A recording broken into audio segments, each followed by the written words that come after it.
তোমরা পয়লা বৈশাখের ভিডিওতেই দেখেছো যে আমি একটু বেরিয়েছিলাম, আমি গিয়েছিলাম আমার এক ছাত্রীর বার্থডে ছিল, সেখানেই গিয়েই প্রথমে ওকে আগে উইশ করেছিলাম আর গিফটটা দিয়ে নিয়েছিলাম। তোমরা সবাই ওকে অনেক আশীর্বাদ করো, ও যেন অনেক বড় হতে পারে, জীবনে যেন উন্নতি করতে পারে।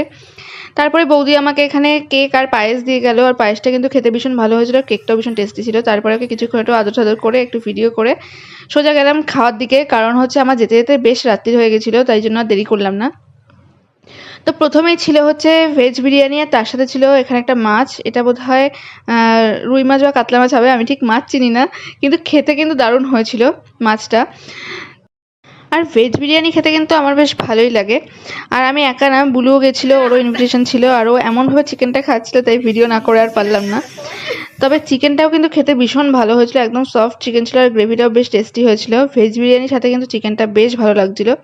সবসময় যে চিকেন মাটন বিরিয়ানি খেতে হবে তেমন না, ভেজ বিরিয়ানিও কিন্তু কখনো কখনো চিকেন বিরিয়ানি মাটন বিরিয়ানিকে টেক্কাইতে পারে, আর এরকম বাড়িতে বানানো বিরিয়ানি তো কোনো কথাই হবে না। তারপর ছিল চাটনি, পাঁপড়, মিষ্টি দই, কোল্ড ড্রিঙ্কস, আইসক্রিম, আমি সবই খেয়েছি, কিন্তু সেসব দিয়ে সবটা ভিডিও করা হয়নি। তো এইভাবেই তো আমি পয়লা বৈশাখের দিনটা কাটালাম। তোমাদের পয়লা বৈশাখ কেমন কাটলো অবশ্যই কমেন্টসে জানিও। দেখা হবে নেক্সট ভিডিওতে, ততক্ষণের জন্য টাটা।